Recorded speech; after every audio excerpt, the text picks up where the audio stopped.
नगराध्यक्ष कुलदीपक शेंडे यांनी खोपोली शहरातील केलेल्या अतिक्रमण हटाव कारवाईबाबत सामाजिक कार्यकर्त्या तृप्ती देसाईंनी केले कौतुक।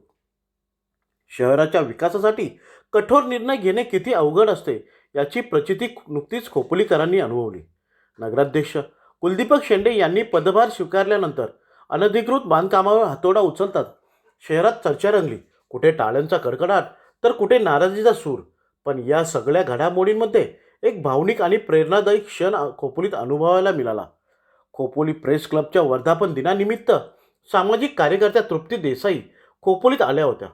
यावेळी त्यांनी नगराध्यक्ष शेंडे यांनी अतिक्रमणाविरोधात उचललेल्या धाडसी पावलाचे मनापासून कौतुक केले। आपल्या भाषणात त्या म्हणाल्या, चांगले काम करताना विरोध हा अपरिहार्य असतो, मात्र त्या विरोधाला घाबरून न जाता जनहितासाठी घेतलेले निर्णय ठामपणे राबवले पाहिजेत। शेवटी सत्य आणि प्रामाणिकपणा जनतेसमोर येतोच। देसाई यांच्या या शब्दांनी सभागृहात एक वेगळाच आत्मविश्वास निर्माण झाला। त्यांनी पुढे सांगितले की जनतेला समजावून सांगितले, संवाद साधला तर लोक नक्कीच साथ देतात।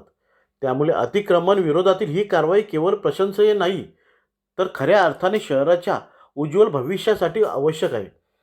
त्यांच्या या भावनिक आणि स्पष्ट भूमिकेमुळे उपस्थित मान्यवर आणि खोपोलीकरांच्या मनातही सकारात्मक भावना निर्माण झाल्या। सभागृहात टाळ्यांचा कडकडाट होत नगराध्यक्ष कुलदीपक शेंडे यांच्या कामाचे कौतुक करण्यात आले। अनेकांच्या डोळ्यात शहराबद्दलची आशा आणि बदलाची अपेक्षा स्पष्टपणे दिसत होती।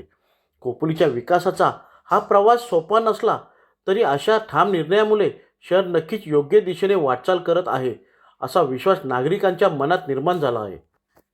ते नगराध्यक्ष झाल्यापासून पहिल्यांदाच त्यांनी अतिक्रमणामध्ये हात घातलाय। पण मला आपल्याला सांगायचं आहे की जे कोणी करू शकलं नाही ना तेच तुम्ही करायचं। तर तुमचं नाव जे आहे तुमच्या नगराध्यक्ष पदाचा काळ जो आहे तो महाराष्ट्रात गाजेल।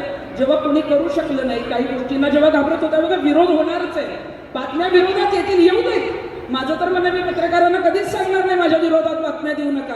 मी चुकले, माझ्यावर कोणी टीका केली तर ती आलीच पाहिजे, परंतु त्याला आपण काय प्रत्युत्तर देतोय, आपण ते काम कशासाठी करतोय, आपला हेतू काय आहे, तो उद्देश काय आहे, हे जेव्हा आपण जनतेला पटवून देतो ना तेव्हा आपण सक्सेस होऊ शकतो। त्यामुळे तुमच्या माध्यमातून ते काम पुढे करावं आपल्याला मनापासून शुभेच्छा देते।